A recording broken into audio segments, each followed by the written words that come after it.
Thank you.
Pardon?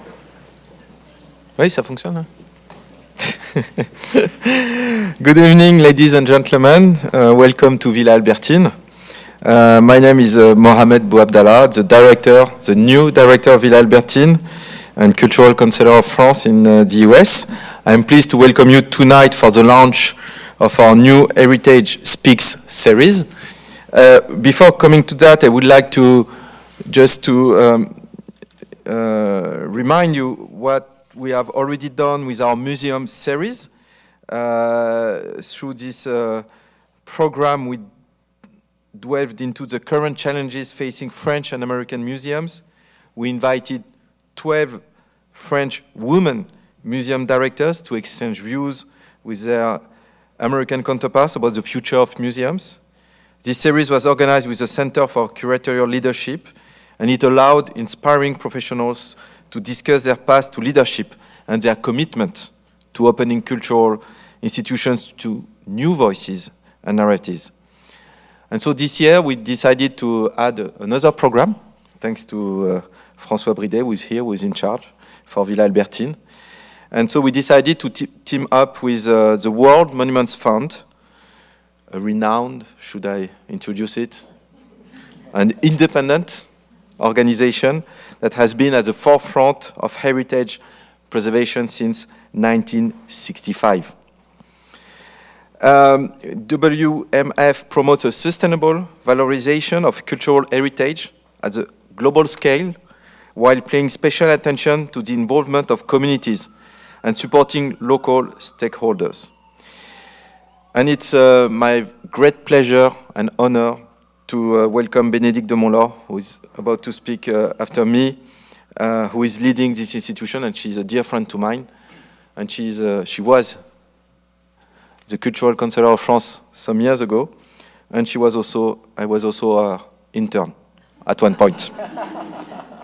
So it's always very good to work with Bénédicte. Together, our two teams have curated a public program of conferences and panel discussions, and it starts tonight, so thank you very much for joining us. And it will continue throughout April and May and into the fall, and we were just discussing the program, the exciting program that we will have during the fall. These discussions will bring to light the specific issues and challenges facing the preservation of World Heritage sites. Political conflicts may first come to mind, but cultural sites can be vulnerable to a wide range of threats, from global warming and natural disasters to economic upheavals and mass tourism. And in my previous capacity, I traveled all over the world as a director for UN Security Council, and I saw that at first hand, how the preservation of heritage is indeed very important. So this series is especially meaningful for us, as France has been a long-standing advocate for the protection of endangered heritage sites. Our country was a founding member of UNESCO in 1946, and its seat is in Paris, as you all know. And France also recently took part in the creation of the ALIF Foundation, the International Alliance for the Protection of Heritage in Conflict Areas. And we are also committed to share our expertise in the field of heritage conservation, and we are actively collaborating with various countries in that regard. Tonight is a good example of what we are trying to do. With our first panel, we will head off to southwestern Alaska, and more specifically to Nunalleq, an archaeological site that retains the essential history of the local Yupi'k community.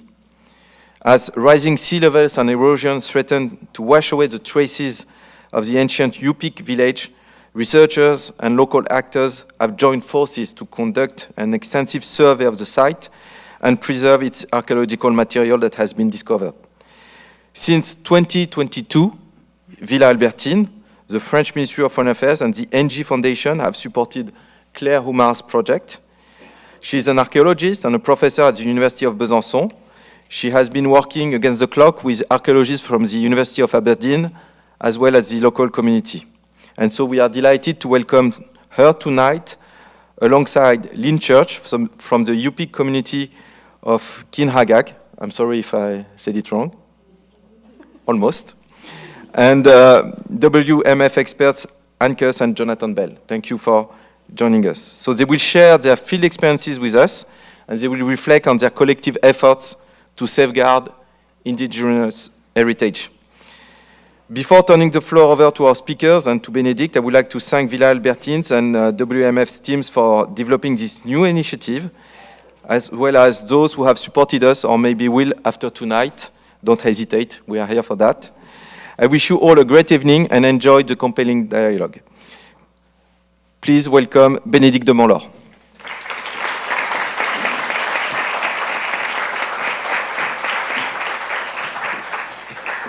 Right, so good evening, everyone. Of course, for me, it's very special to come back here.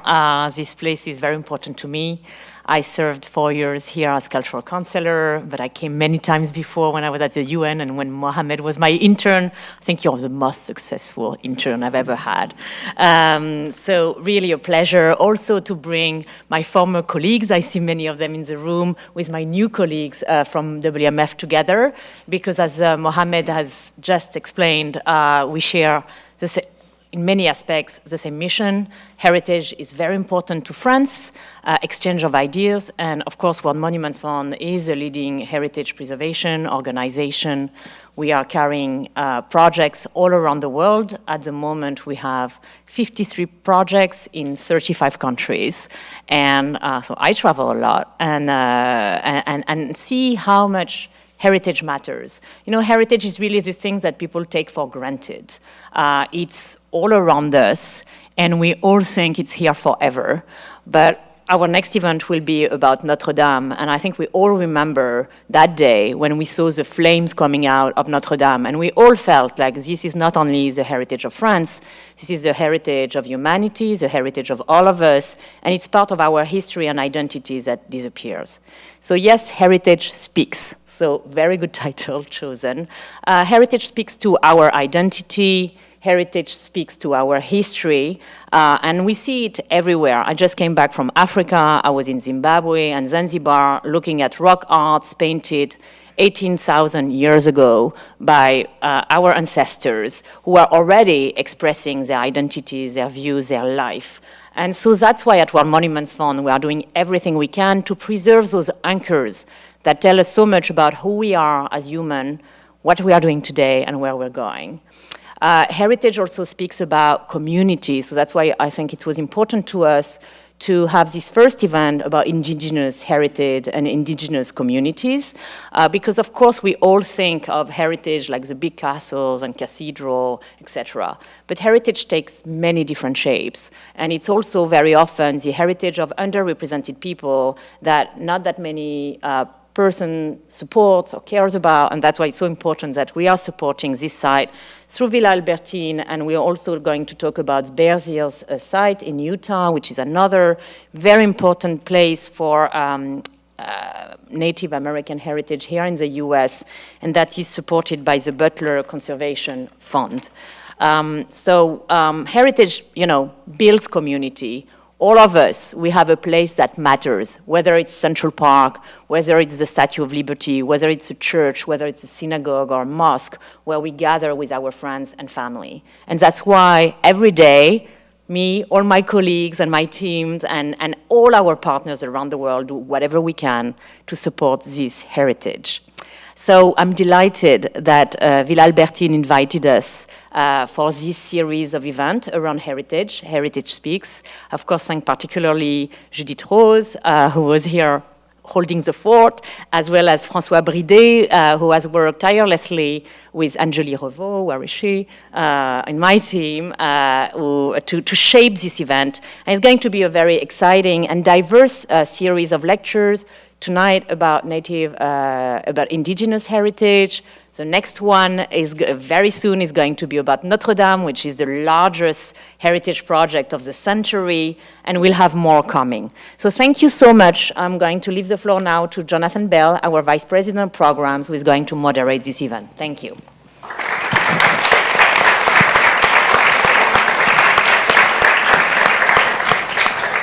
Thank you, Benedict. Thank you. And it's so good to see so many faces here tonight. As Benedict mentioned, I am Jonathan Bell. I'm the Vice President of Programs at World Monuments Fund, and it's a real pleasure to be here, to be able to moderate this first conversation that we're having as part of the Heritage Speaks series.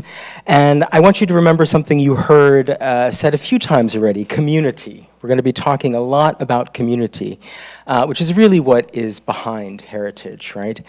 So just a few more words about World Monuments Fund. What we basically do is partner with communities, local communities around the world to promote and protect the places that are important to them. And the conversation we're going to have tonight is about a place that's important to not only the community there, but is really important to the world. And so I'm excited to be able to bring that to you. So we're going to go to the town of, or it's a site of Nunalleq, which I know Lynn is going to correct all of us, and I look forward to asking you to do that for us, Lynn, which, if I'm not mistaken, means old village in Yupi'k, right? So this is a site, an archaeological site now, that sits on the Bering Sea, and it's just a few miles away from the modern-day village of Nunalleq, which again, you're going to correct us. But what's incredible about this site is this is a town, a settlement that dates back over 700 years. And what's very interesting about the history of the place that once had, as far as we know, up to about 50 people, I think, we'll hear more about numbers. This goes back, of course, to before so-called first contact, before Euro-American colonization of North America, and a time that really allows us to look back into Yupi'k history and the history of the community of people there. And one of the fascinating aspects of this history is that sometime in the 16th century, the people left. I don't know if we know exactly how or why, but we'll hear more about that over the course of the conversation. And in so leaving, they left this place where they lived, but also all of the artifacts, the parts of their life, of kind of their cultural life, daily life, all left there on site. And because of where we are in the world, in subarctic tundra, these things were frozen into the landscape. And now, with climate change and so many other challenges that we're seeing, some of that has basically emerged. And so it really became a bit of a rescue mission in many ways to salvage the site, the artifacts that were left behind, because things that are frozen for a long time and suddenly go through thaw are quite vulnerable. And I'm sure we'll hear a bit more about that too. So a really rich story about the place, but also about the efforts to save it. And then at the end, I think we'll hear a little bit about how this has really reinvigorated and re-energized the local community in terms of their own culture and history. So before we jump in, because I know everybody's already been introduced, so we're going to jump in a conversation, but I do want to remind people that we will have time for questions at the end. So please do think of your questions, hold them, keep them, and we'll have that opportunity for conversation with the audience as we get to the end of the conversation. So I just want to highlight, what this conversation is going to be about in a general sense. One, the importance of cultural heritage, for sure. We know that. We're all here because of that. Benedict said some great things about what cultural heritage is and why it's important. But also about the rapidly growing and increasing threat of climate change. And we're going to see what that really means for historic places and many indigenous sites as well. Finally, and one other thing I want to highlight is the challenge of indigenous heritage. Many indigenous sites, not only in North America, but around the world, are under-recognized. In other words, they don't have protection. They're not seen sometimes as heritage places by other groups. They're under-resourced. They don't have the money for the support to protect them, to keep them safe. And so this is one of the stories of many indigenous sites, but there's a positive side of great work that's happening, and that's what we're bringing tonight. And then there's the socioeconomic component that, again, we'll get into of how a site like this can really reinvigorate a local community. So we're really lucky to have this wonderful group of speakers with us, and I want to just kind of start with you, Lynn. You are from the Yupi'k community, is that right? Or how would you say where you're from? Maybe I'll ask you that first.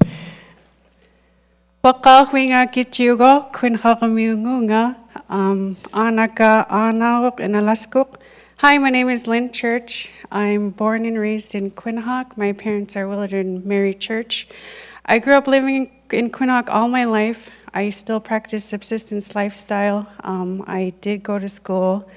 I went to University of Alaska Fairbanks and, traveled the world too, but I always felt like I always had to go back, and I always go back to Quinhagak because it's a part of who I am, and I grew up on the coastal village of Quinhagak, and I always have to be by the ocean, and this is an important project we'll talk about today. Thank you so much. And what I wanted to ask you in terms of the Nunalleq and the site and the project is you've been there since the beginning, been involved since the beginning, and so maybe you can tell us a little bit about how it got started, what it's meant, and in particular the community engagement. And I know you've played a big part in that, of how the Yupi'k community has been involved in all of this work. And I think we may have some images coming up.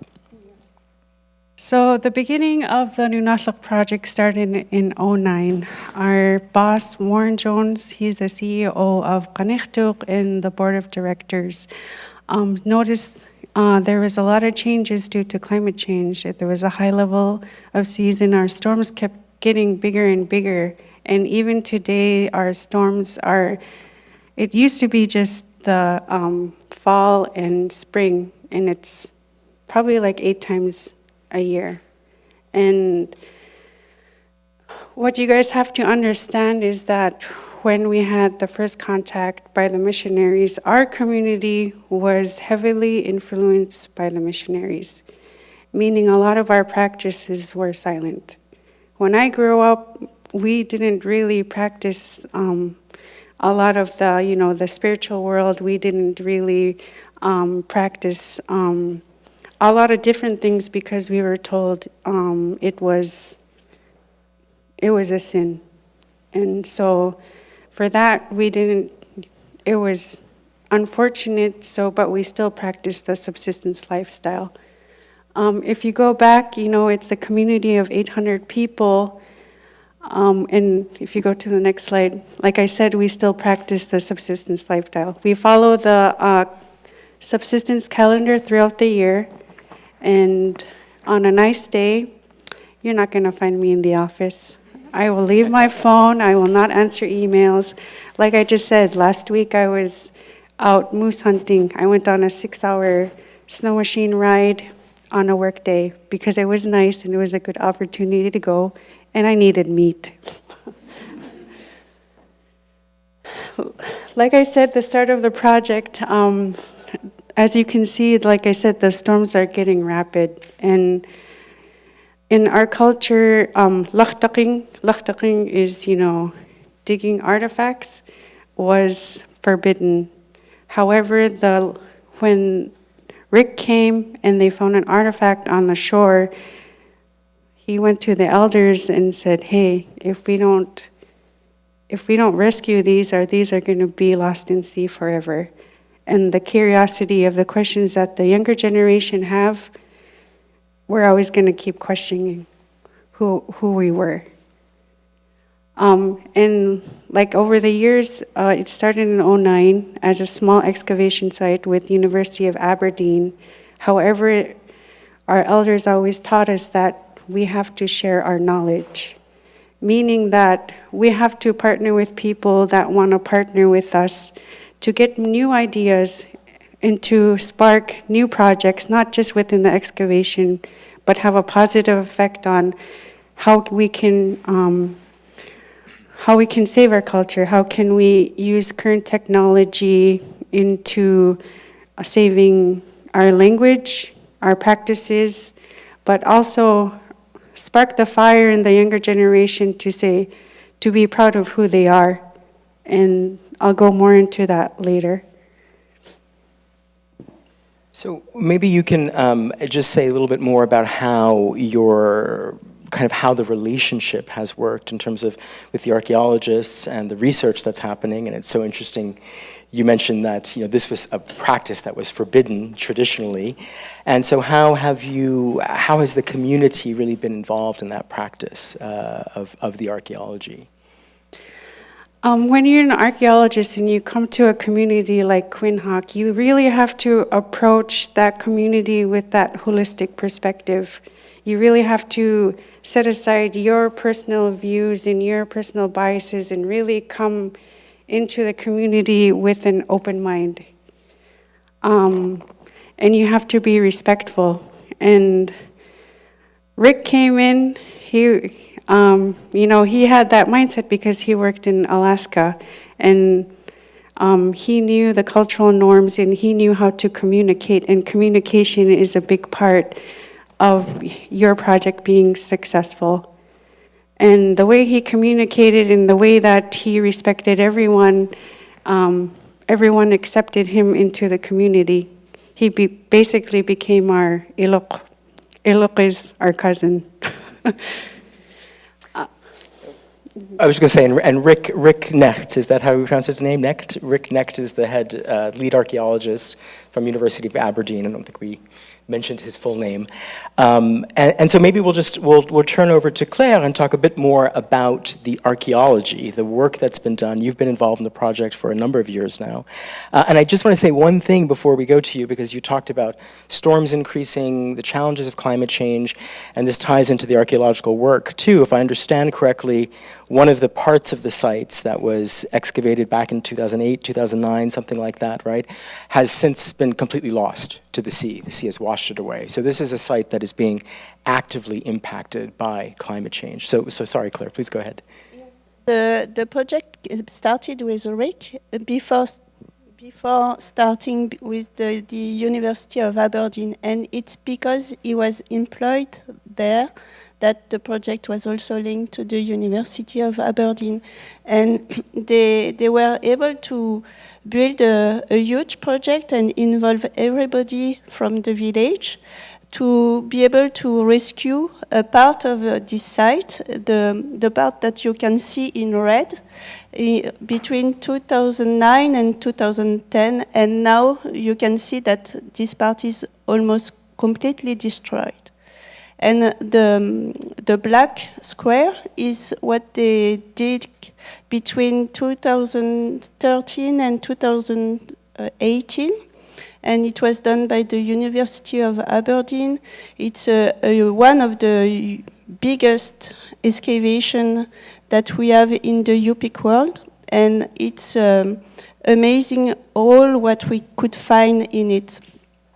This is one of the pictures that can show you what was discovered in terms of structure.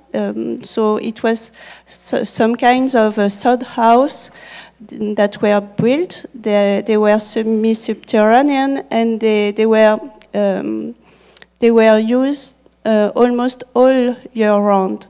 They didn't have the same entrance in winter and in summer, but they were living at the same place, and the University of Aberdeen was able to prove that we got at least 3 different generations at the same site, and maybe more. So it was occupied from the 15th to the 17th century. And this site is very interesting because it's also linked to the oral tradition. Do you want to? Well, maybe I can just ask you. I mean, for the whole audience, what do you think are some of the most exciting discoveries here, or lessons that we've learned about Yupi'k history and about this specific site? Maybe 2 things. The one is the link with the oral history, because as Lynn said, they already know that the site was here, and they already know the story of the site. And what was amazing is to see the link and how the oral history was very close to what the archaeologists were able to find. And you also have the material culture, because everything was frozen and everything was preserved. You could find some basketry, you can find the different faunal remains that were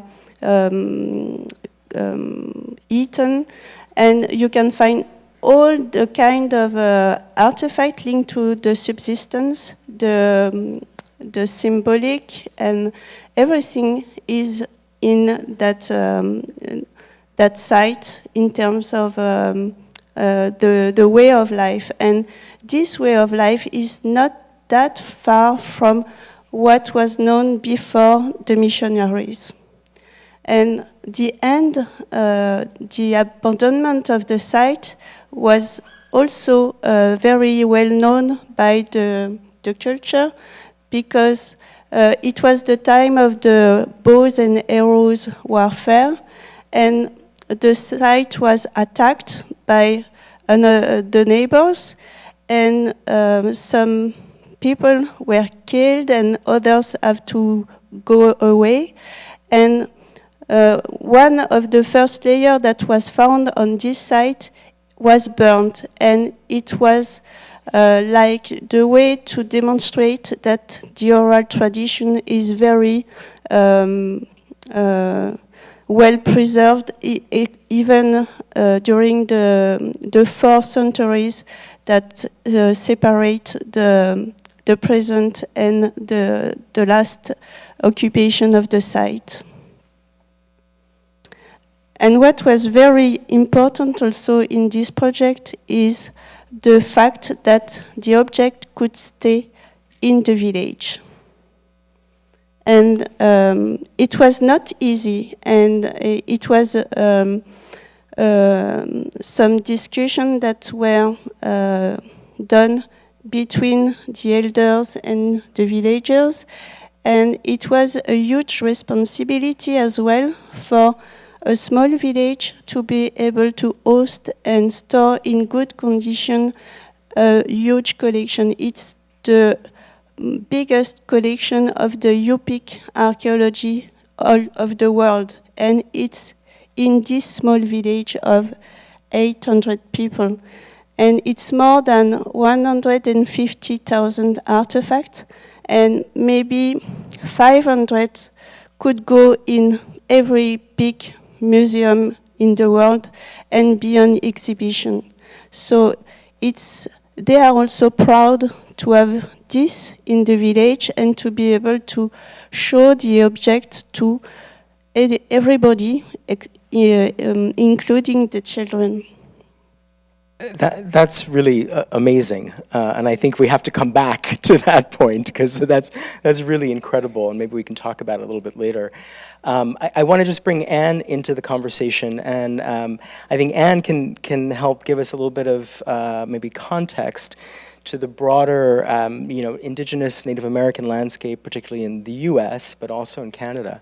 And I wonder if you might be able to talk to us a bit about, I guess, some of the similar challenges or distinctions that we might see at other sites, and what this all makes you think of. Yeah, so just listening to everyone speak, it's so parallel to what a couple of our sites that we work on with WMF. The first one that comes to mind is the Bears Ears landscape that's supported by Butler Conservation. And it's the same thing, just in a different place, where it's very cold, it's very arid and hot, but we know that around 1100, these different climate impacts and rapid climate change, they really changed the landscape of the Bears Ears, really like the Four Corners region of the Southwest. And that's when we saw challenges with foodstuffs, crops that people relied on, maize, small game, things like that. It just went away. And a lot of that was because of changes in moisture and with water. People didn't have water. So when they didn't have water, we didn't have the animals, we didn't have the ecology that supported human consumption, not only for food, but also for building materials and just the way that people lived traditionally. So when we're talking about the bow and arrow wars, it just reminds me of other pressures that arose from that. It's been debated for a long, long time if it was one factor, if it was the climate, if it was war, if it was contact, what it was. But in our business, we like to call those push factors, and really those are just selective pressures. There's a big narrative with the Bears Ears landscape that people abandoned their homes and they left their sites because they didn't have any value or for many reasons. But we know that with indigenous landscapes and indigenous culture, that there's often this narrative that's grossly inaccurate. And all of these pressures that we talk about, these push factors, that's what kind of led to people competing for resources, really. So people had to go south to Chaco Canyon area in New Mexico and even as far as the Rio Grande.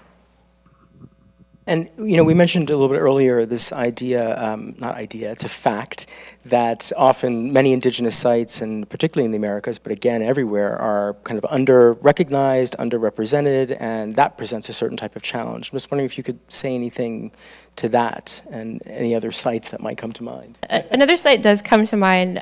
It makes me think of Garcia Pasture. Garcia Pasture is the ancestral land of the Ixtocna, which is located in Brownsville, Texas, around the U.S.-Mexico border. And this is a community that, and when I say this, I'll explain it, they've really had to fight for their validity, meaning that they've had to kind of prove that they are a tribal entity, prove that they are a true culture. And when I say that, what I mean is that they don't have that recognition that you were talking about earlier, which really equates to they don't have a legal status in the United States where some other communities do. The state of Texas does not have any recognized tribes, bands, anything, and there are very strict criteria around what qualifies as legal recognition for being a tribe or a tribal group. And what that means is the protections that some communities have, like in Bears Ears, we're working with a coalition, we're working with some, if not one of the biggest on the mainland at least, recognized tribes by the federal government. The Ixtocna does not have that. So not only are they fighting to prove who they are, they're fighting to keep the tangible, the material culture. Garcia Pasture is not a big site. I think it's about 62 acres. I can't convert that quick, but it's a very, very small site of what's left of a very larger cultural complex and landscape.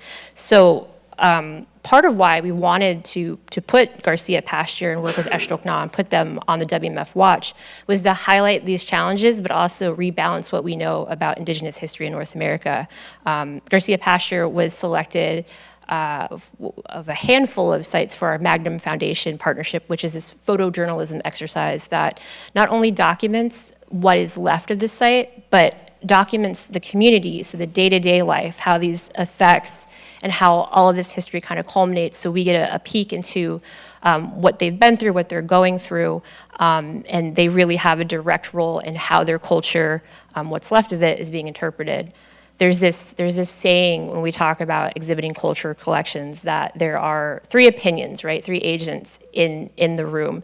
There's the viewer, there's the curator, and then there's the object or the artifact itself. And what I really love about our work, really our work everywhere, but our work with the Garcia Pasture site and Bears Ears is that this is an opportunity that we really haven't seen a lot to work with communities directly to control their narrative and help us give that context and that history that many people don't even know. This is one of the biggest tribes in Texas, and I'd never heard of them, I'm not gonna lie, like when this watch nomination came through.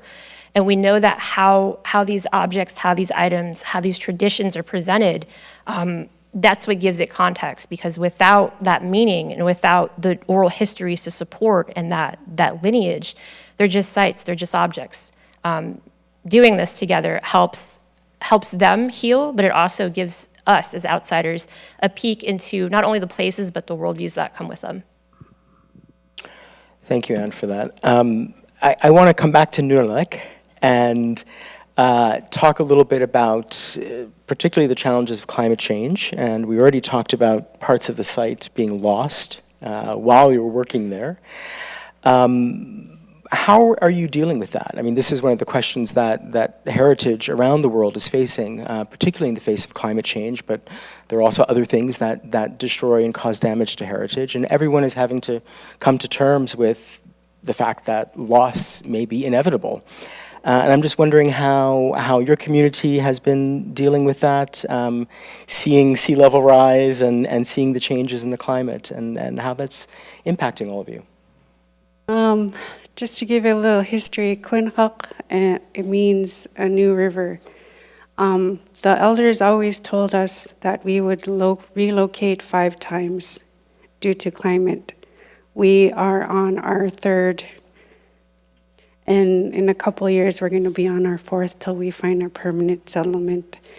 The way we're dealing with it is that we're trying to find solutions, just like any other community that's facing climate change. We're trying to work with federal and state agencies, FEMA and everything to get funding to relocate, because we're facing not only coastal erosion, but riverine erosion. And it keeps getting worse every year. But how to answer your question, how are we dealing with it? In our Yupi'k culture, we adapt. We always adapt. I mean, I was just telling, one of my friends, I was like, in our Yupi'k culture, our environment's always changing. Look at me, if it was up to me, I'd be speaking in Yupi'k in this conversation, but I'm not. I adapted to Western society because, the economics and having to have a job. If it was up to me, if I didn't need money, I'd be out living on the land, but it's not possible. And like I said, in our Yupi'k culture, in all the cultures in Alaska and the United States and around the world, we learn to adapt to everything. We're strong people. And like I said, we've been, living the subsistence lifestyle for hundreds of years, but when you look back at the artifacts that have been found, it's the same practices, but we're just adapting with the technology. Claire, I wonder if you could answer a similar question in terms of the archaeological site. I mean, how technically do you deal with this? What do you prioritize? How do you respond to the challenges of climate change? Yeah, the site is just along the beach, so we need to operate and to do some rescue archaeology very fast, and every year we don't know if the site will be there the next year and the next summer. So we are trying to do as much as we can each year, and we are starting by the most written part, and then we can go a bit further and see what happens. And because of the logistics, and it's very good to have Lynn and the village supportive for the project, because everything costs a lot, not only for the archaeologists, but for all the village. Everything is very expensive. So it's not that easy to be able to do some archaeology or to live in that place, and you always depends on the barge that can go only twice a year, and the plane that can also provide some stuff, but it's 10 times more expensive than when you have the barge. So everything costs a lot. And so we are trying to do what we can, and we have the chance since last summer to have the support also of the Anchorage Museum for the conservation part of the object. So Monica can help and do the best for this object to preserve them, because almost everything is of organics and especially of wood, and if we don't do anything, they will just disappear in the year. So what is also very interesting on that site is the link that we can do from the past and the present. We have the same tools on the site, and Lynn's father is making these same knives for the processing of the fish and everything. I'd love to pick up on that kind of continuity of culture, and I guess maybe rediscovery. We're talking about really a rediscovery of some of the history, and come back to, on one hand, this incredible collection of artifacts. I'm sure that caught everyone's eyes and ears to hear about this huge collection of Yupi'k artifacts, the largest in the world, that's there now in a town of 800 people that we heard is going to have to relocate. I'd be curious to hear, well, I have so many questions, but first, I guess what that has meant for your community, this rich history that's kind of come up from the earth, and that now you are the caretakers of. but it's also providing these new opportunities for rediscovery and links with the past. Could you speak to that a little bit? Yeah.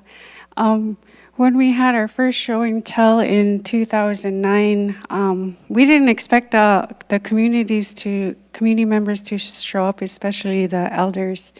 And when we had our setup, it was basically a little expedition. You know, we had the masks, the ivory carvings, and all the artifacts we found. We put them in display. And when we had our opening, the whole community showed up. And what's so great and amazing about it is that the elders who were, you know, always telling us inaugural or what to follow from, you know, growing up, especially the, you know, the things you can't do and the things we couldn't practice. When they saw those artifacts, something changed. There was a change of heart. They realized that it was their duty as elders of the community to start speaking up, meaning that we're not going to be silenced anymore. During that show and tell, they started telling stories of the past, even songs I've never even heard of, basically causing a positive ripple effect on different other projects that came out of the archaeological site. Like I said, once they realized that it was important, they ramped up the dance group. If you can go back. No, forward. The dance group restarted after 100 years by a group of kids. And when they danced their heart out and basically caused another ripple effect. One of the students over there, he said, Rosetta Stone will not make an app for our Yupi'k culture. So he went to school, got a degree in computer science, and went to UW and studied linguistics and created the Yupi'k app with one of his collaborators from Bethel region. So there's a Yupi'k app. And then there's the dance group, the Yupi'k app, and then the younger generation started carving again.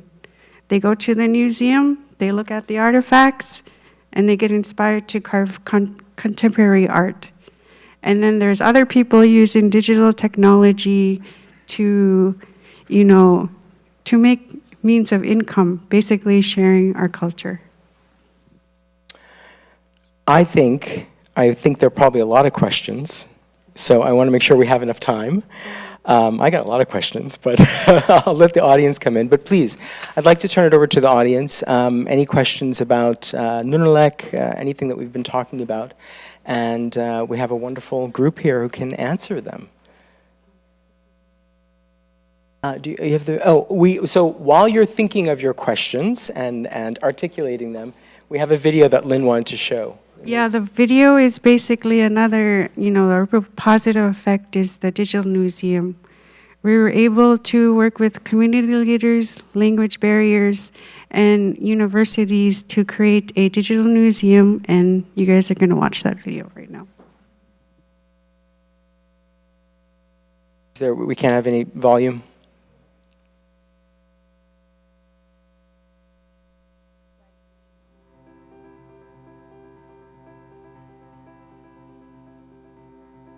Laput ubingalchud, Nalaquq malch gamuchnik, Galam jiuchtlich gamuchniklu.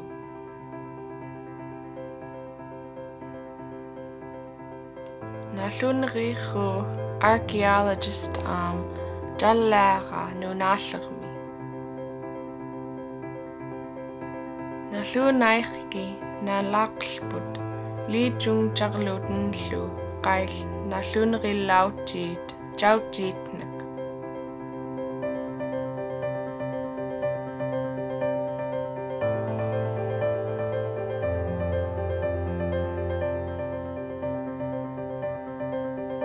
Dangachjikaten ichinachkutjit, ayain anachbani.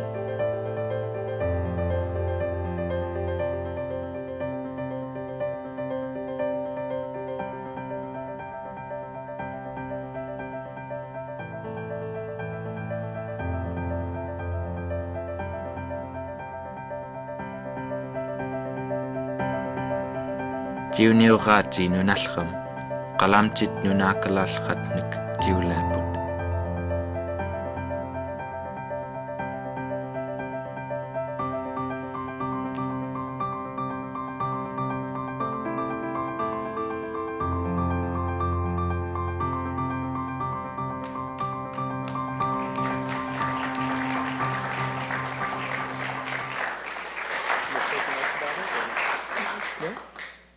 And we just got funding to continue on this work, and the new site is nunalleq.org. And we're actually meeting the team next week to continue on the work that's being done with the Digital Museum. That's fantastic. So I promised some time for questions. I see one there, and there are some mics that are running around, so maybe we can give this gentleman a mic, and anyone else, please get your hands up and we can get you a mic. Yes. In passing, you mentioned that you found many artifacts. It would be nice if you describe what these artifacts were about, how they fit into the culture, what kinds of artifacts they were, what their purpose was. For instance, the image we have here, how were they used? What do they signify? You have lots of artifacts, and you have some masks that were used first for the dance, but also some of them were split in two, and it seems that it was a kind of ritualized construction of the house as well, and some of them were put in the post holes, and it's probably something linked to the protection of the house at the time that the house was built. You have some figurines and some earrings as well. We have lots of figurines, hundreds and hundreds, and some of them are happy and some of them are sad, and sometimes you just return it and you have the sad and happy person. It's amazing, and some of them also have some fur to do the barb or to put the hair. Some of them also have the labrets, like the one that were wearing by the people to sign their identity. You have some pendants as well. You can find also some story knives that can show that the oral tradition was already very important for them in the past. You have some parts of the kayak, the real one and the kayak models as well. And you have lots of objects that could be linked to the childhood. You have lots of toys as well that we can find. We have the weapons. You have the bow and arrow, you have the harpoon, you have the fish nets, the fish lures, you have all the subsistence employment that you can find. Here you have the bows and arrows and the points, and because it was pre-contact, we have a very few pieces that show that the metal, the iron was used. And in fact, on the 150,000 artifacts, we only have one piece of iron. So it's mostly, everything was mostly done by lithics, especially the slates. And it's what you can see here, for example, with the ulwak, the woman's knife. They were on lithics. Now they are using some iron blades or metal blades, but at that time it was on lithics and it was very effective. And it just some of them. We should have put lots of slides on the object, but we had to choose some. And almost every part of their culture, the material culture, could be seen including the basketry. They are still very proud about the basketry, and we can find some as well on the site, and it's amazing to see how well preserved it is.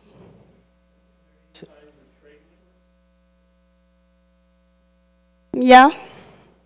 Yeah, there's signs of it. There is some material that were rubies, and then there were some other materials that were traded from the interior, but also from the Alutiiq chain. So when you look at research, there's an archaeologist that came to Alaska, and he documented the trade routes. It's amazing. It's the full record of this village, really, right? It's really incredible. Other questions? See lots of hands. Yes, you have the microphone. Hi, I'm Earl Atchek. I'm from Yupi'k, Alaska. I went to this project before in Quinahak at Nunalleq about 2 or 3 years ago. And I want to ask you a question, the same question I asked Rick. In Yupi'k area, my people who are Yupi'k, I think we're about 200 miles away from where Lynn is, and we're along the coast. We have 2 or 3 sites that are in danger that need rescue. And I asked Rick this question, Chris or Rick, who can I contact to come help us in Yupi'k? Because we have all these artifacts that are already going in water. There's this one site, my ancestral site of Kishunak, that is the sea from all those storms. It's maybe like 1/4 mile away, and 2 years ago we had a big flood. So these guys, Lynn, I know Lynn, they're paving the way for communities like Yupi'k. Is there like someone that we can write an email to, or how can we do it? Jonathan, do you know anybody we need like that? help. Yeah. Brah, you already know you gotta call me.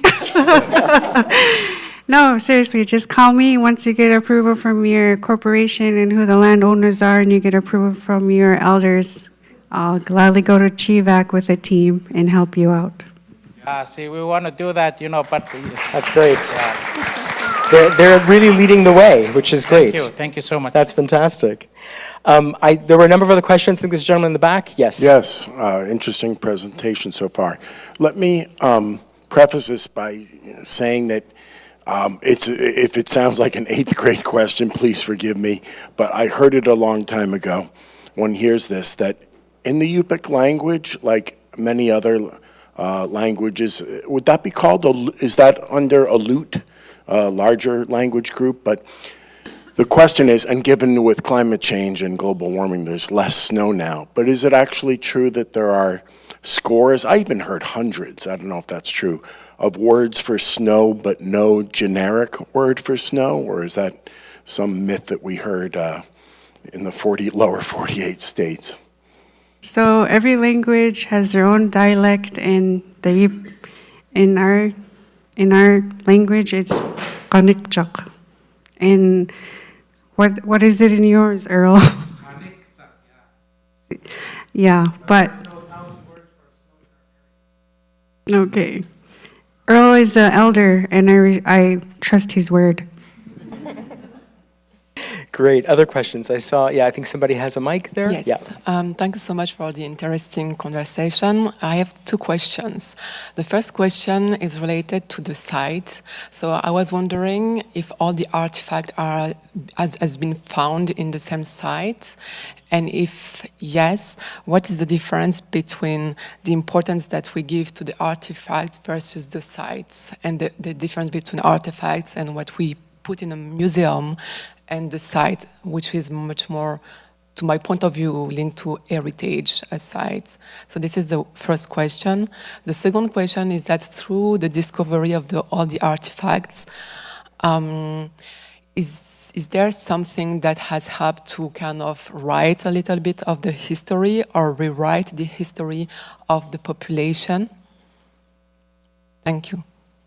Yeah, to answer for the first question, I think it's a very important question in terms of, because the site is like the context.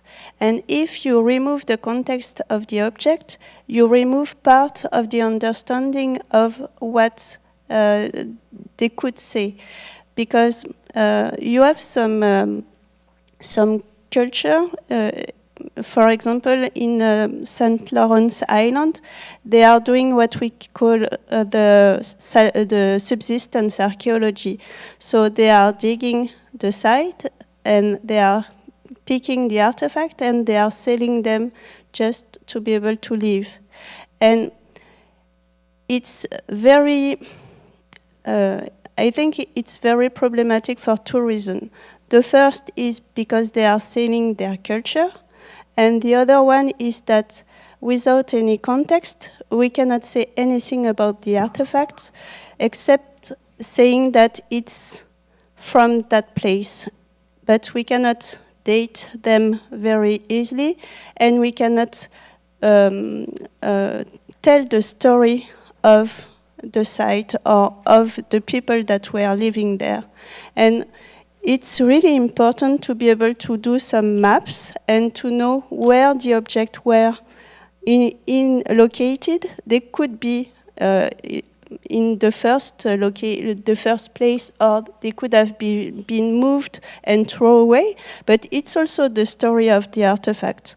You have some artifacts that could have been lost by the people, just falling from the pocket, but you also have some that could have been put in some places linked to the ritual, and you could also have others left because they didn't know that they would be attacked and they had to let everything and to flee. So you have different stories that you can tell about the artifact. And if you don't have the site and the context, you cannot tell that. You can just tell, yes, it's an harpoon, and you can hunt maybe a seal with that harpoon, but you cannot say the story of the artifact in the place where it has been found. And this is very important. And I'm sorry, I forgot the second question. Was linked to the history of the population by the discovery that has been done so far. Was it possible to kind of write a little bit the history of the ancestor, or even if the one history was existing, to rewrite it because some artifact was kind of adding some, let's say, elements to the things that maybe we didn't know or we have not heard yet? Yeah, you know, usually in each culture, even for us, when our grandparents were telling the story of the World War II, you only have some specific points, and usually it's heroic or dramatic events, and you don't have the daily life. And it's usually what the archaeology can say, and that will not be written or preserved by the oral tradition, because usually you will not tell the story of something that you will do day after day and which is just automatic. And if we ask the kids, what did you do at school? Usually they say nothing, or the same than yesterday, and it's not important for them. But for specific events, they will be able to tell the story. And it's the same with the oral tradition. Usually you have some specific events that will be able to pass from through the years and the centuries. And on this specific site it is the attacked occupation that was in the memories. But we didn't know how much how many occupation we will get, and we are still not sure about the earliest one. It should be a site occupied since the 13th century, but we are not sure yet. So I think there's one other person with a microphone, and we're going to make this the last question, because I was told we had to end at 7:05. I think the last question, or your answer, really set up my question. Thank you so much. I was really inspired by the final examples that Lynn was giving of the young people inspiring the elders. But my question was really about oral histories, because I know in these contexts, and you mentioned oral histories very early on in your remarks, how they've long been dismissed by archaeologists and sort of the Western scientific tradition. So I was wondering if there are any examples of places where oral traditions helped inform your understanding of sites, or the sites sort of confirmed oral traditions that maybe hadn't been respected or understood. So it's not unrelated to this question of how the site has rewritten how we understand, or how your people understand the site. In our Yupi'k culture, we're very oral and visual. So we were always told there was the Bone Arrow Wars, and the site confirmed it. So a lot of times when we were taught about Yupi'k and Nalaquq, it's all oral history. And the way that we learn in our culture is by listening and doing something, like with our hands. We're visual learners and observing. Like for me, I'm 33 and I'm still learning from my parents, my colleagues, and the people I go hunting and fishing with. There's always something you learn every day. Like to me, I'm still a kid. And I'm a kid that's teaching my kids our culture. And what's really unique about Nalaquq and the museum, when we went to DC and did a presentation, we were told that it was impossible to get a cultural center, basically a museum, because of logistics, the high cost of everything, and coordinating everything. And my boss's favorite words, he's watching YouTube right now, was, "You want to bet?"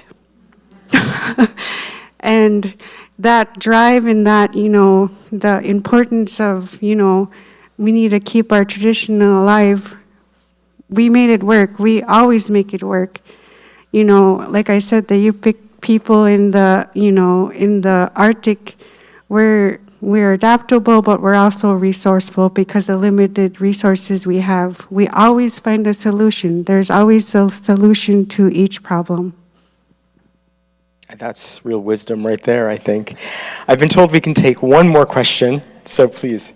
Thank you so much. Nani Hamashak. I'm Patricia Marquanorbi. I'm the Associate Curator of Native American Art at the Met.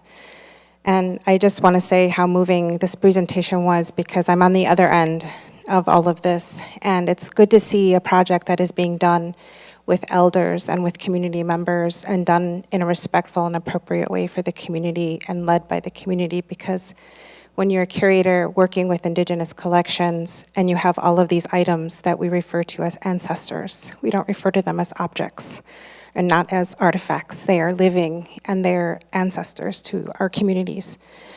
And when you're the curator and your job is to follow NAGPRA and return these items according to federal law, it's very difficult when you don't have that community knowledge and you don't have the context for the items. And so I want to say thank you for that. But I want to say one more thing, and that is I want to thank Anne, because you mentioned the community in Texas. And my mother is Pudapacha, but my father is Coahuiltec and also Lipan.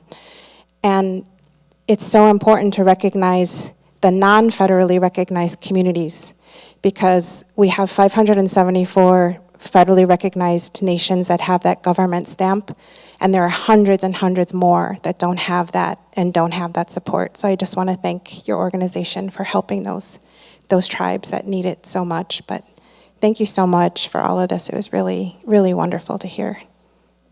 Well, thank you. Thank you for those beautiful comments, and thanks to all of you for being here. Thanks to our wonderful panelists, Anne, Claire, and Lynn.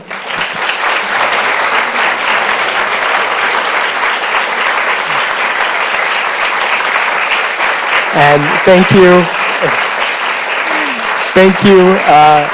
to Villa Albertine, of course, for hosting us and being our partner.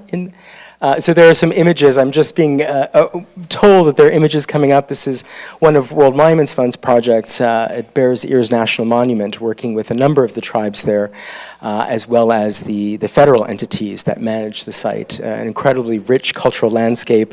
Anne is in charge of that project, and so we thought we could bring some of these images along too. But I just want to end by saying that we, and I was going to say we at World Monuments Fund, but I'm going to include everyone who's here tonight, because we're all one big family, and I know that we believe the same thing, which is we believe in the power of cultural heritage. We believe that it has the power to bring people together, proof right here, right, to solve problems, to fill gaps, to help define and identify people, and the act of preserving it, therefore, is something that's very powerful. And that's what we do, that's what we're all doing together, and we just want to thank you all for sharing this evening with us.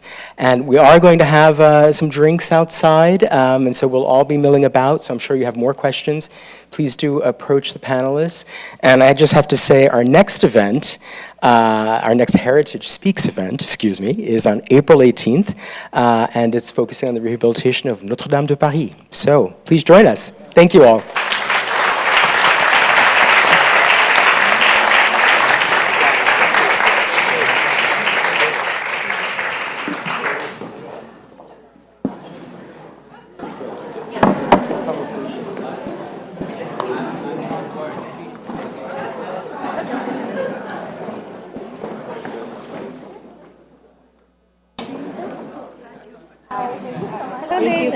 You were wonderful. It's really an honor to meet you.